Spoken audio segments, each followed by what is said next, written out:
1978. L'équipe de Star Wars décroche l'Oscar du meilleur montage. Le monteur qui monopolise le discours des remerciements, ses collègues ne lui en ont jamais voulu, fait partie d'une équipe de jeunes talents qui viennent de révolutionner la science-fiction. Ils ont travaillé d'arrache-pied, semaine après semaine, méthodiquement et efficacement afin de donner une nouvelle impulsion à un projet qui était mal parti, jusqu'au triomphe du film et cette cérémonie des Oscars 1978. Le monteur qui remercie ainsi l'Académie des Oscars s'appelle Paul Hirsch. Il n'y a pas si longtemps, il travaillait sur des bandes annonces. Il a grimpé les échelons pour devenir assistant puis monteur des films de Brian De Palma. De Palma a à peu près le même âge, et il est lui-même très pote avec un autre surdoué de sa génération, George Lucas. Il va lui présenter Paul Hirsch alors que Lucas entame un nouveau projet. Avec Star Wars, Lucas veut frapper fort, d'autant qu'il a sous la main une jeune équipe passionnée d'effets visuels qui peuvent potentiellement lui fabriquer des effets spéciaux qui peu à peu deviendront la norme. Mais on va le voir, tout ne se passe pas comme prévu. Le tournage est difficile, le planning explose, le montage est dans l'impasse, et les effets spéciaux, les VFX, prennent un temps fou à produire. Lucas est obligé de renvoyer son premier monteur qui ne s'investit pas assez. Il a besoin de plus de monde pour rattraper le temps perdu. Grâce à De Palma, Paul Hirsch rejoint l'équipe. En mai 1976, la post-prod de Star Wars est en pleine ébullition. Le long métrage doit sortir pour les fêtes de fin d'année, mais Lucas veut réaliser le film qu'il a en tête, sans laisser la Fox prendre le contrôle sur la fin de la production. Alors cette équipe de jeunes passionnés, ils vont faire preuve de tout leur talent pour imposer leur vision à l'ensemble de l'industrie. Nous sommes au printemps 1976 et Paul Hirsch est en train de terminer le montage de Carrie, lorsque George Lucas fait appel à lui. Le tournage de Star Wars s'est terminé avec 3 semaines de retard et Lucas, épuisé, fait face à une avalanche de complications. Il a besoin que le nouveau montage dynamise ce qui ne fonctionnait pas et surtout, il veut donner des garanties aux producteurs de la Fox et ainsi les tenir à distance. Pour terminer le film vite et bien, Lucas fait installer toute son équipe dans son domicile à San Anselmo où il a installé des salles de montage, des salles de mixage. Il recrute d'abord son épouse, Marcia Lucas, 31 ans, monteuse chevronnée qui travaille déjà avec Martin Scorsese et qui a joué un rôle clé dans l'écriture de ce premier opus de la Guerre des Étoiles.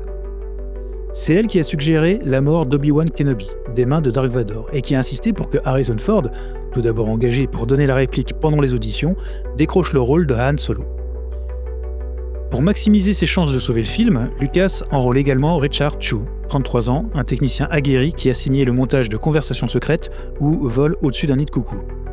Paul Hirsch se libère de ses obligations professionnelles et arrive à San Anselmo vers septembre 1976. Tous ensemble, ils vont tenter de remettre le projet sur les rails. Ils sont loin d'imaginer que le film sera aussi une révolution pour le cinéma hollywoodien. Alors, à quoi ça tient une révolution cinématographique ? Pour Star Wars, cela tient à plusieurs choses, mais surtout à la création d'une nouvelle façon de faire des effets spéciaux. Les jeunes passionnés qui sont à la tête de la société ILM ont mis au point un système de pilotage de caméra qui va inaugurer une nouvelle ère d'effets visuels. Cette caméra, c'est la Dijkstraflex. Et son concepteur principal, c'est John Dykstra, qui a tout juste 30 ans en 1977. La Dijkstraflex, c'est une caméra télécommandée. Les mouvements de la caméra sont enregistrés sur des bandes de papier perforées et ils peuvent être reproduits à l'infini. Alors, les informations de mouvement sont lues par des circuits imprimés qui retranscrivent l'information à la caméra. On est au début de la technologie numérique, à l'époque les PC n'existent même pas. On a un premier mouvement de caméra sur un fond étoilé, puis avec une maquette de X-Wing sur fond bleu, et enfin sur une maquette de décor, là aussi filmée sur fond bleu.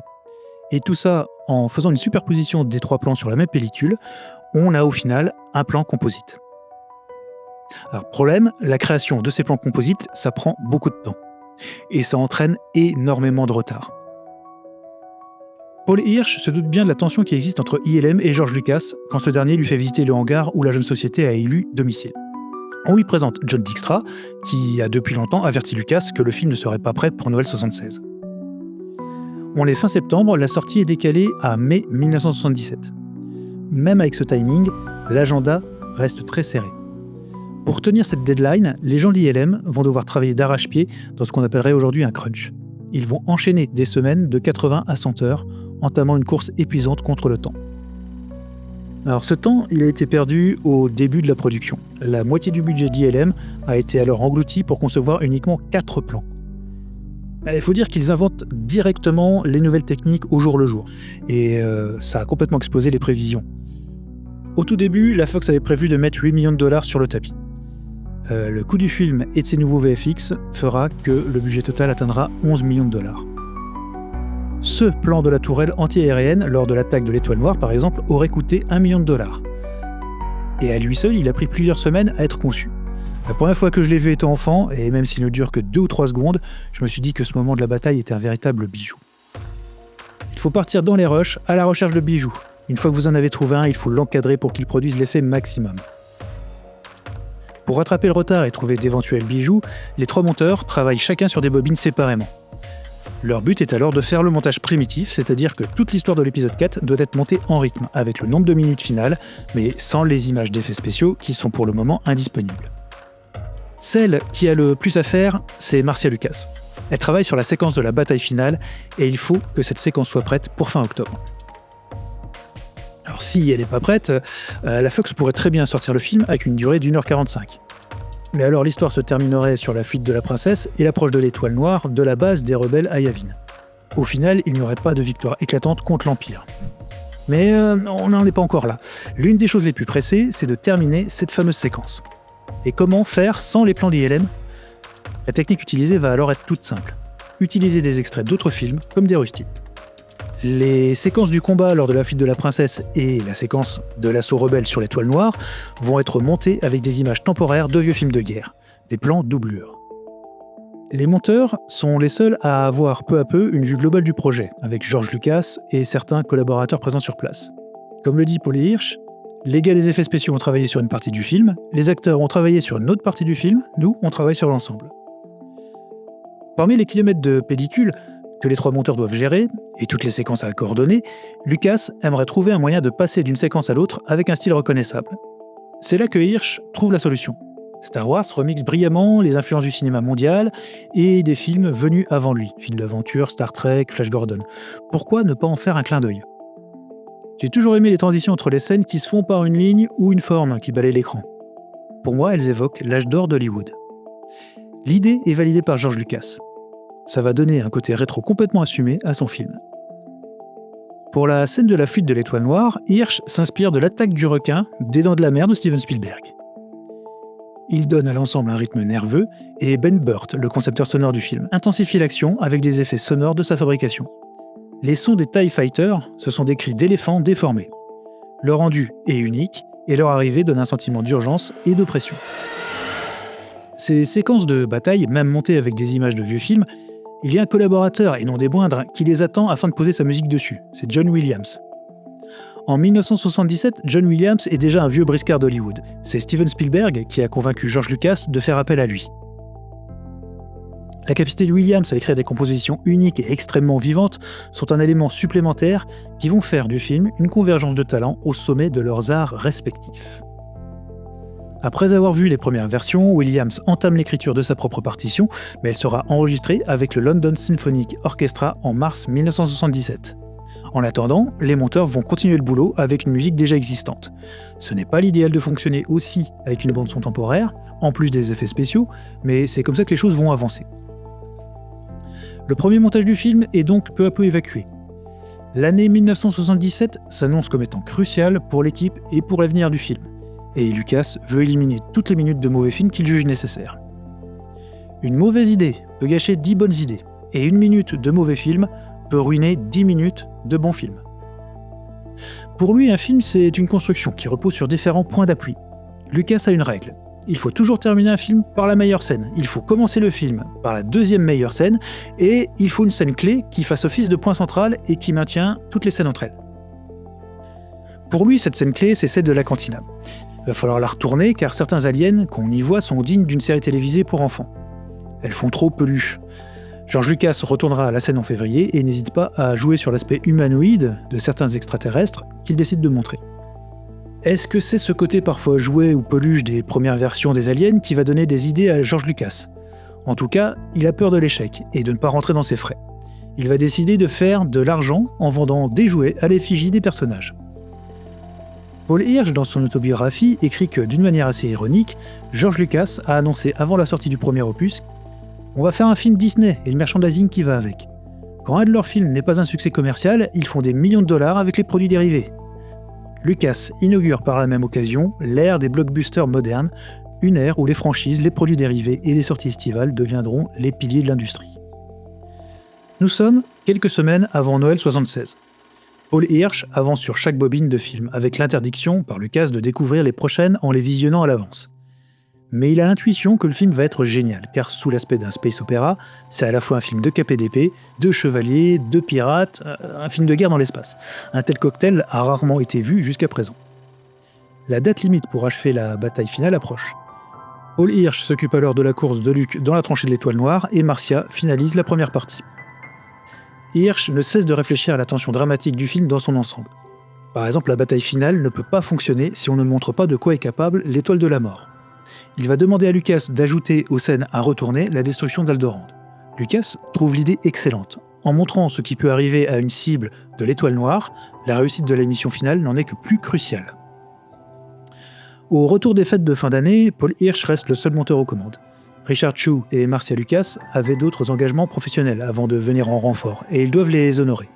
Marcia Lucas va durant cette année continuer à travailler sur les films de Martin Scorsese, et pas n'importe lesquels, Taxi Driver et New York, New York. Paul Hirsch commence à recevoir les plans d'ILM au compte-gouttes. Il les insère un par un dans la scène de la bataille finale, et pour lui le résultat est fascinant. Les fonds bleus sont remplacés par des champs d'étoiles. Les avions de la Seconde Guerre mondiale font place à des X-Wings en plein mouvement. Quelques effets visuels sont encore manquants, mais le film tient la route au niveau narration. C'est en tout cas le retour que font De Palma et Spielberg à George Lucas quand ce dernier organise une projection pour ses amis et collègues. Nous sommes en mars 1977. La projection se fait au Parkway Theater de San Francisco, devant une partie de la nouvelle génération du cinéma. De Palma ne peut pas s'empêcher de trouver le titre déroulant au début du film dur à comprendre. Il réécrira une partie du texte pour Lucas. Spielberg, quant à lui, pense que le film a un potentiel énorme. Une semaine plus tard, ce sont les gens de la Fox qui visionnent le film au Parkway, et ils pensent que le long-métrage va être un désastre. George Lucas se veut rassurant. La date de sortie du 25 mai 1977 est maintenue. Mais il faut continuer à travailler. On demande à John Williams plus de musique, et il y a encore des prises à refaire. Les plans avec le Landspeeder ne sont pas bons. Il va falloir aller retourner les scènes dans le désert de Californie. Alors qu'il affine le montage, Lucas a une idée, montrer que Dark Vador survit. Dans les premières versions, il était projeté dans l'espace avant l'explosion de l'Étoile Noire. Mais garder le méchant en vie, c'est ouvrir la porte à une suite. Et Lucas, en homme d'affaires, le sait très bien. Là, il faut ruser. Paul Hirsch et George Lucas ont utilisé les images enregistrées après cette prise pour montrer que Vador reprend le contrôle. Avec un dernier plan déjà tourné du vaisseau qui s'éloigne, l'illusion est parfaite et on a le sentiment que Vador reviendra. Jusqu'à la mise en forme du montage négatif, les plans d'ILM arriveront au compte-gouttes. Mais tout est prêt pour la fameuse projection test au cinéma North Point de San Francisco. L'accueil du public est triomphal. Même les cadres de la Fox sont là et au moment où toute la salle applaudit, ils commencent seulement à comprendre que Lucas a gagné son pari. George Lucas a l'impression qu'il revient de loin. Il dira plus tard à Paul Hirsch « Merci d'avoir sauvé mon film ». Le monteur lui répondra qu'il n'était pas le seul qui aurait pu le faire et qu'il était là au bon endroit, au bon moment. Quelques mois plus tard, on retrouve le même Paul Hirsch en compagnie de Richard Chew et Marcia Lucas, remerciant l'Académie et remportant l'Oscar du meilleur montage. Entre cette première projection test publique au North Point de San Francisco et la 50e cérémonie des Oscars en avril 1978, La Guerre des Étoiles aura connu un succès fulgurant, à la fois critique et commercial. Au final, il accumule plusieurs centaines de millions de dollars de l'époque de recettes. Et il remporte 6 Oscars, dont ceux de la meilleure direction artistique, du meilleur montage, de la meilleure musique originale pour John Williams, du meilleur son pour Ben Burt et des meilleurs effets visuels pour John Dykstra et ILM. Et voilà, au final, les planètes se sont parfaitement alignées. Pour Paul Hirsch, il s'agissait vraiment d'être au bon endroit, au bon moment. Il le dira, faire des films, c'est un peu comme faire une planche de surf. Vous faites la meilleure planche que vous pouvez en espérant attraper la bonne vague. La vague qu'on avait attrapée avec Star Wars a été fantastique.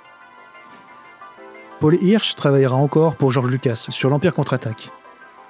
Quand il se remémore cette période, le monteur explique que George Lucas lui a donné une chance exceptionnelle, qui aura changé sa vie. Il ne tarit pas d'éloges sur cette période de sa jeunesse, celle où son talent a explosé aux yeux du monde. Lui et l'équipe de jeunes passionnés qui ont travaillé sur le tout premier Star Wars. Il expliquera plus tard « Qu'est-ce que ça fait de vivre cette expérience ? C'est comme si je marchais et qu'une soucoupe volante s'était posée près de moi, avec George Lucas à l'intérieur qui me dit « Tu veux venir faire un tour ?» Je suis monté et j'ai fait un sacré tour. Puis la soucoupe volante s'est posée à nouveau et j'en suis sorti. George m'a souri et il est reparti en faisant un signe. Ça a été l'aventure la plus fabuleuse de ma vie.